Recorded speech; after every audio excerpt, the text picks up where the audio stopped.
ప్రవళిక అనే యువతి ఆత్మహత్య చేసుకుంటే లవ్ స్టోరీ, లవ్ యాంగిల్ అంటగట్టిన దుర్మార్గపు నీచమైన ప్రభుత్వం గత ప్రభుత్వం అని చెప్పి నేను ఈరోజు చెప్తా ఉన్నా. ఈరోజు మేము ప్రక్షాళన చేసి కొత్త చైర్మన్ పెట్టి కొత్త మెంబర్స్ను పెట్టి ఈరోజు పారదర్శకంగా ఒక పరిపాలన చేయాలన్న సంకల్పం ఈరోజు మా కాంగ్రెస్ ప్రభుత్వానికి ఉన్నది అధ్యక్ష.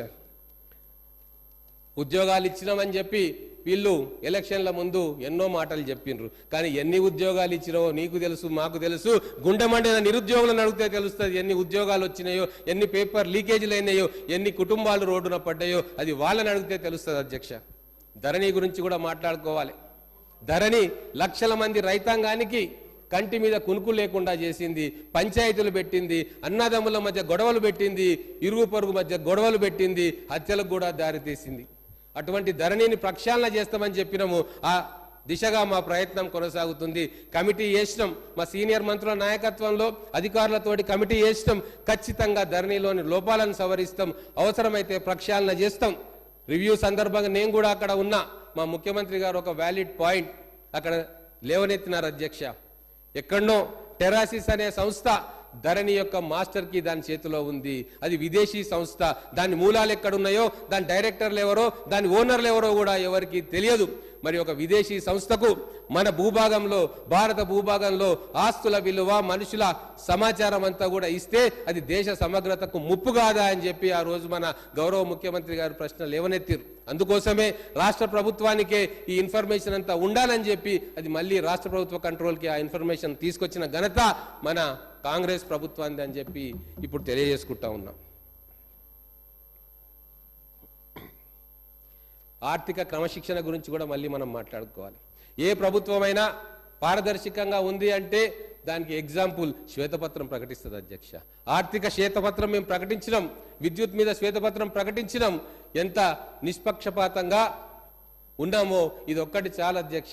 మా ప్రభుత్వం లైన్ ఎట్లా ఉండబోతుంది, మా ప్రభుత్వం భవిష్యత్తులో ఎటువంటి కార్యక్రమాలు చేస్తుంది, ప్రజాపాలన, ప్రజా సంక్షేమమే దృష్టిగా మా పాలన కొనసాగుతుంది. దాపరికం ఉండదు మాకు. ఏ విషయం కూడా ప్రజలతో చర్చిస్తాం. ఈ అసెంబ్లీ సాక్షిగా నిర్ణయాలు ఉంటాయి. ఈ అసెంబ్లీ సాక్షిగా డిబేట్ జరుగుతుంది. ప్రతిపక్ష సభ్యులకు కూడా సముచిత సమయం ఇస్తాం, వాళ్ళకు కావాల్సినంత సమయం ఇస్తామని చెప్పి ఆ రోజు ముఖ్యమంత్రి గారు చెప్పడం జరిగింది. కానీ గతంలో ఏం జరిగింది అధ్యక్ష? ఎన్ని వందల దొంగ జీవోలు వచ్చినాయి. కుటుంబం కోసం కొన్ని జీవోలు, అధికారుల కోసం కొన్ని జీవోలు, ప్రజల కోసం కొన్ని జీవోలు, ఎవరికి కనబడకుండా మాయమైన కొన్ని జీవోలు, ఇట్లా వేల జీవోలు ఆ రోజు ఎవరికి తెలవకుండా ఇచ్చి ఎన్ని వందల ఎకరాల భూమిని హాంఫర్ట్ చేసిండ్రు అనేది కూడా లెక్కలు తేల్చాల్సిన సందర్భం ఇప్పుడు వచ్చిందని తెలియజేసుకుంటా ఉన్నా.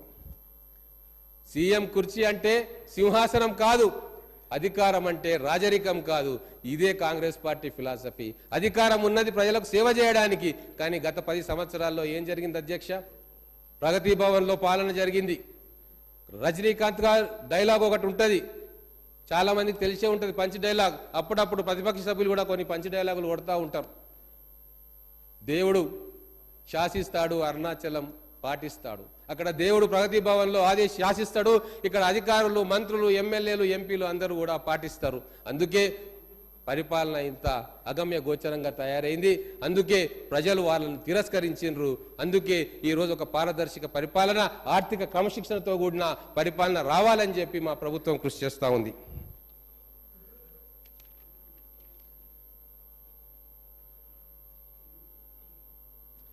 మనకు తెలంగాణ వచ్చిన తర్వాత 16,000 కోట్ల మిగులు బడ్జెట్ తోటి మనం రాష్ట్రాన్ని చూసుకున్నాం అధ్యక్ష.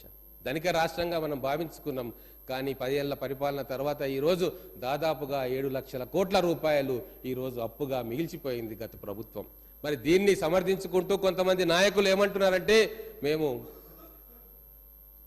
ఆస్తులను క్రియేట్ చేసినాము, సంపదలను పెంచుకున్నామని చెప్పారు. ఏం ఆస్తులు క్రియేట్ చేసినారు అధ్యక్ష?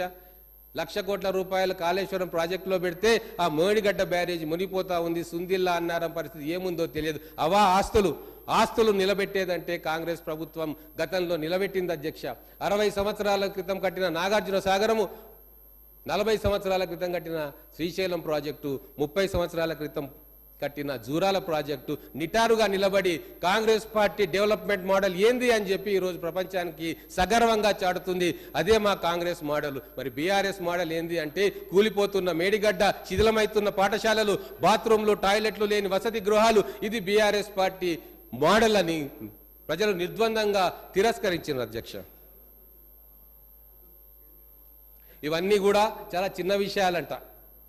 గౌరవ మాజీ మంత్రులు కొంతమంది అంటారు కాళేశ్వరం ప్రాజెక్టు కుంగిపోవడము, కాళేశ్వరం ప్రాజెక్టులో నీళ్లు రాకపోవడము ఇవి చాలా చిన్న విషయాలంట. మరి పెద్ద విషయాలు ఏందో మాకైతే అర్థం కావు. తెలంగాణ సమాజానికి చాలా పెద్ద విషయం. లక్షల కోట్ల ప్రజాధనం గోదావరి నీళ్లలో ముంచేసిన అంతకంటే పెద్ద విషయం ఇంకోటి ఉండదు. మరి మా పాలమూరు ప్రాజెక్టులకు కూడా వస్తాం.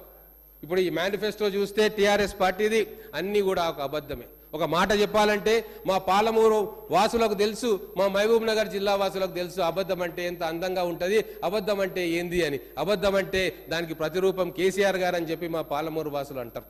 ఖచ్చితంగా దానికి రుజువులు చూపిస్తాను. నేను ఈరోజు 2009లో కేసీఆర్ గారు కరీంనగర్ మెదక్ నుంచి వచ్చి పాలమూరులో ఎంపీగా పోటీ చేసిండు. మా ప్రాంతం వాడు కాదు, మాకు అనుబంధం లేదు, అయినా కూడా పాలమూరు ప్రజలు నెత్తిన పెట్టుకొని ఆయనకు రాజకీయ భిక్ష పెట్టి ఎంపీగా గెలిపించారు.